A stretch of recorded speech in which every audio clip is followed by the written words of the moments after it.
తాను క్రికెట్ ఆడేటప్పుడు కింద పడితే దాన్ని సోషల్ మీడియాలో వైరల్ చేస్తున్నారని కాంగ్రెస్ నాయకులు మైనంపల్లి హనుమంతరావు మండిపడ్డారు. హరీష్ రావు మగోడు అయితే దమ్ముంటే ఒక్కడే రావాలని, నేను ఒక్కడనే వస్తానని సవాల్ విసిరారు. కేటీఆర్ హరీష్ రావుకి సోషల్ మీడియాలో ప్రచారం చేయడం అలవాటుగా మారిందని మైనంపల్లి విమర్శించారు. మేము అడ్డుకుంటే హరీష్ రావు కార్యక్రమాలు చేయగలుగుతాడా అని ప్రశ్నించారు. నా ప్రాణం ఉన్నంత వరకు కల్వకుంట్ల కుటుంబాన్ని వదిలిపెట్టనని శపథం చేశారు. కేసీఆర్ హరీష్ రావుకి ఓట్ల రాజకీయం బాగా తెలుసున్నారు. మిమ్మల్ని రాజకీయం విడిచిపెట్టి పారిపోయేటట్లుగా చేస్తున్నారు. 10 నెలలకి అధికారం లేకుంటే బీఆర్ఎస్ నాయకులకు నిద్ర పట్టడం లేదని ఎద్దేవా చేశారు. సిద్దిపేట జిల్లా కేంద్రంలోని కాంగ్రెస్ పార్టీ కార్యాలయంలో ఏర్పాటు చేసిన మీడియా సమావేశంలో మాజీ ఎమ్మెల్యే మైనంపల్లి హనుమంతరావు మాట్లాడారు. నిన్న పార్టిసిపేట్ చేసినాయి, దానికి కూడా లైట్లు ఇబ్బంది. ఎందుకంటే ఇంకా అధికారం టోటల్ ఈయన కంట్రోల్నే ఉన్నది. ఆయనకు బర్దాష్గా బారైతుంది, సమజ్ అయితే లేదు. ఏంది ఇది రోజు రోజుకు స్లిప్ అయ్యేటట్టు నా చేతులకి అధికారం పోతుందని పుల్లలు పెట్టి ఆయన ప్రమాణపూర్వకంగా చెప్పమని నిన్న మైక్ లో చెప్పిండు. నా క్రికెట్ అడ్డుకోవడానికి, నేను టోర్నమెంట్ చేయకుండా అడ్డుకోవడానికి ఎన్నో సర్వ ప్రయత్నాలు చేసిండు ఈ దొరాని. నాకు పర్సనల్ గా చెప్పిండు, నిన్న మైక్ లో కూడా ఇండైరెక్ట్ చెప్పిండు. వాస్తవమా కదా సీను? నేను ఫాల్స్ చెప్తున్నా ఏమన్నా? ఒట్టేసుకొని చెప్పు అందరి ముందు, మీడియా ముందు. నువ్వు ఎవరు నమ్ముతావు? అమ్మని నమ్ముతావా? తండ్రినా కలినా? వారి మీ దేవుడు ఏ దేవుని నమ్ముతావు ఆ దేవుని ఒట్టేసి చెప్పు. అటు చూసుకుని చెప్పు మీడియాకు. దైవ సాక్షిగా చెప్తున్నా, నా ఆత్మసాక్షిగా చెప్తున్నా, ఈ ట్రోఫీని అడ్డుకోవడానికి సర్వశక్తులు అన్ని రకాలుగా ఎన్ని ప్రయత్నాలు చేయాలనో అన్ని ప్రయత్నాలు చేస్తారు. అధికారుల ఒత్తిడితో గడ్డి కట్ చేసేందుకు మిషన్ కూడా సహకరించలేదు. మిషన్ ఇవ్వడం లేదు.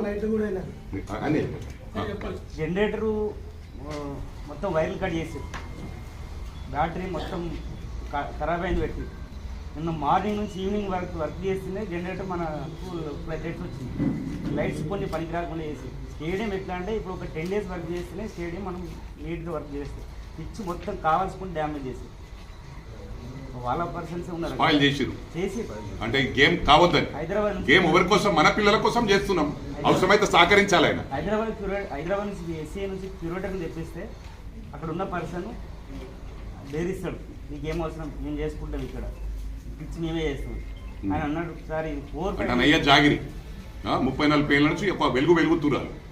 నాకు పాలిటిక్స్ సంబంధం నేను చెప్తాను, అతనికి పాలిటిక్స్ సంబంధం లేదు. ఇప్పుడు కూడా ఏమైనా పోటీ చేద్దాం అనుకుంటున్నావా? ఏం లేదు కదా ఇప్పటికైతే. పబ్లిక్ డిమాండ్ చేస్తే చెప్పలేము, అంతే కదా. అటువంటిది అయితే ఏం లేదు కదా. ఆయన దాదాపు 2018 నుంచి ఈ రోజు వరకు కాచుకొని కూర్చుంటారు, రేపు ఎప్పుడైనా మాకు రాదా అని. ఇక్కడ మీడియా సోదరులకు కూడా చెప్తున్నా, ఇక్కడ మాకు ఎవరితో పర్సనల్ గా లేదు, కానీ నాకు ప్రాణం ఉన్నంత వరకు ఆయన ఎవరికి ఇవ్వవు. నేను వదిలిపెట్టోను కాదు. నేను కింద పడ్డా మీద పడ్డా. నిన్న ఇక్కడ క్రికెట్ అన్నా నువ్వు స్టార్ట్ చేయంటే నేను చిన్నప్పుడు ఆడిన స్కూల్లో ఓపెనింగ్ పోతే నాట్అవుట్ వస్తుంటే నేను క్రికెట్. షటిల్ బ్యాడ్మింటన్ లో కూడా లీడ్ చేస్తుంటే నేను ఇప్పటికి కూడా షటిల్ బ్యాట్ పట్టుకుంటే బ్రహ్మాండంగా ఆడతా. వాలీబాల్ టోటల్ గ్రౌండ్లో ఆడతా. నేను ఆల్రౌండర్, మంచి స్పోర్ట్స్ మ్యాన్. నేను ఒకటెందుకు చెప్తున్నా అంటే నేను ఆడమంటే నాకు టచ్ లేదు. నేను ఇంటర్మీడియట్ లో మిలిటరీ ట్రక్ తో యాక్సిడెంట్ అయింది, నీ క్యాప్ ఫ్రాక్చర్ అయింది. అయినా ఇప్పుడు నేను రుబాబులను తిరుగుతా, అట్లా ఎప్పుడు డౌన్ కాలే. 6 నెలలు బెడ్ మీద ఉంటే అది అయిపోయినాక మొన్న నేను ఎమ్మెల్యే మల్కాజ్గిరి ఎమ్మెల్యే అయినాక జరిగ్గా 2-3 months కు 4th floor లిఫ్ట్ లో లిఫ్ట్ దిగిపోయి పడ్డా. వేరేవాడైతే స్పైన్ పోతుండే చనిపోతుండే. మీరు ఎవరైనా అడగండి, 4th floor నుంచి లిఫ్ట్ నుంచి పడ్డది ఒక మైనంపల్లి ఒక్కడే దేవుడు నన్ను కాపాడి. అప్పుడు ఆపరేషన్ చేసుకున్నా. నా కాలు కొన్ని రోజులు ఇబ్బంది అయింది, నన్ను బనాయించారు కూడా.